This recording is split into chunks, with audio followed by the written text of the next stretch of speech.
Salut les fermiers, bienvenue sur Coco TV. Aujourd'hui, je vous présente un écran de chez Gigabyte et il s'agit du M28U ARM Edition, c'est-à-dire que c'est un écran qui va être livré avec un bras fixable sur le bureau. On est sur un écran qui est vendu dans les alentours de 600 € et qui propose une dalle de type IPS en UHD, c'est-à-dire 3840 par 2160 pixels.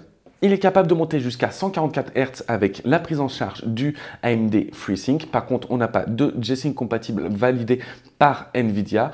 On a un temps de réponse de 1 milliseconde de gris à gris, 2 millisecondes en MPRT. On a un taux de contraste 2000 pour 1, une luminance maximale de 300 nits. L'écran est capable d'afficher 16,7 millions de couleurs. Sur le devant, on n'a pas grand chose à dire. Un cadre dit borderless sur 3 côtés, une dalle mat de 27 pouces et on a une large bande en dessous avec le logo Gigabyte en gris. L'écran est réglable un peu dans tous les sens. On est sur un bras, donc du coup, on va pouvoir l'incliner. On va pouvoir le soulever aussi. On va pouvoir le soulever dans tous les sens. Enfin bref. Il est réglable dans tous les sens et on va faire un petit tour derrière pour vous montrer un petit peu plus en détail comment ça se passe derrière. Alors derrière, on a le bras justement fixé sur le bureau. Le montage est très simple, on a juste deux petites vis qui sont déjà prévissées. Donc du coup, on a juste à les clipser et serrer la grosse vis contre le bureau. On a le bras donc ici qui est plutôt de type carré avec plusieurs détails pour appeler les PCB. On est sur des plastiques noirs, on a un câble management ici, rétractable. Et on a plusieurs pivots. Donc là, on a un pivot pour pouvoir régler la rotation. On en a un autre ici. On peut régler la hauteur avec ce levier-là et aussi ici.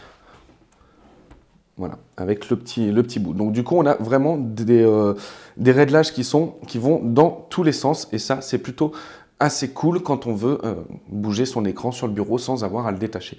Bref, pour le reste du carénage, on est sur un carénage noir mat avec un effet ici qui va être fibre de carbone. On a du mat ici en effet sablé, quelques petits dessins, des mèches d'aération et un passage en brillant avec marqué Gigabyte en gris. Alors ce qu'il y a de sympa avec le mode portrait, puisqu'il faut aussi un mode portrait, c'est qu'on peut voir toute la connectique. Donc on a déjà un secteur d'alimentation standard, on n'a pas deux blocs d'alimentation, on a une prise casque, deux prises HDMI en 2.1, on a un DisplayPort en 1.4, on a un type C, on a aussi un type B pour pouvoir connecter le reste des justement USB en type A et donc du coup pour le connecter à l'ordinateur. En ce qui concerne l'OSD, on va pouvoir y accéder à partir d'un bouton de navigation dans l'OSD. Il se situe juste là derrière l'écran. Donc du coup on a un bouton pour le power et un bouton pour la navigation dans l'OSD. On clique ici, on a un menu, un pré-menu avec le client KVM, on a aussi le Game Assist, le Power Off et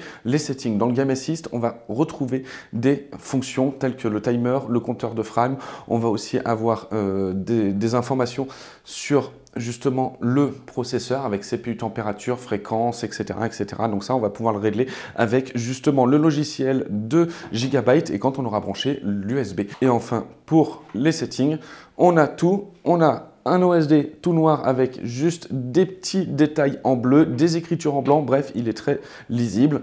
Alors, on a plusieurs pages, on a la page gaming avec du coup le stabilisateur de synchronisation, l'égalisateur des noirs, la super résolution, on a aussi l'overdrive. Ici, là, on est en display mode et l'AMD FreeSync Premium Pro. Ensuite, on a l'image, donc avec différents réglages sRGB, Custom, Reader, Movie, RTS, RPG, etc. Et dans chacun, on va pouvoir régler, par exemple, la luminosité, le contraste, la couleur sur 6 axes, la vibrance de la couleur, le sharpness, le gamma, la température, le DCR, mettre une petite démo, allumer le local dimming et réinitialiser juste l'image. Ensuite, au niveau de l'écran, on a la source, le RGB PC Range, on a aussi l'Overscan. En PIB PBP, pour afficher deux sources différentes, je ne sais pas si on peut voir parce que sur certains écrans, on ne peut pas voir les options, mais bref. On a la source, le PIB, la taille du PIB, l'endroit où on va pouvoir le placer, le switch et l'audio switch. Et pareil, en PBP, on va pouvoir gérer les différents affichages. Pour le système, bon, l'audio, l'OSD setting avec, comme on a toujours avec le temps, la transparence. On va pouvoir aussi locker, régler la taille et bien sûr faire tourner l'OSD quand on utilise justement l'écran en mode portrait. On a aussi la langue, donc ça avec le français il n'y a pas de problème. On va pouvoir aussi enregistrer les settings sur 3 endroits différents et bien sûr la réinitialisation. Et voilà en ce qui concerne la présentation de ce M28U ARM Edition, donc un écran qui se retrouve dans les alentours de 600 €. Alors pour jouer, il va être plutôt excellent, hein. On a le AMD FreeSync, même si on regrette l'absence du G-Sync compatible. Pour le reste, il est tip top. Du 27 pouces en UHD, ça peut paraître petit pour travailler, enfin au niveau de la taille des pixels, mais par contre ça offre quand même beaucoup de place au niveau du bureau virtuel en tout cas. Et donc du coup, on apprécie aussi beaucoup le multi-fenêtre et les gros logiciels. Pour ceux qui ont des petits problèmes de vue, on peut passer sur du 32 pouces, c'est largement confortable. En tout cas, le 27 pouces, ça reste toujours un bon standard pour pour l'UHD.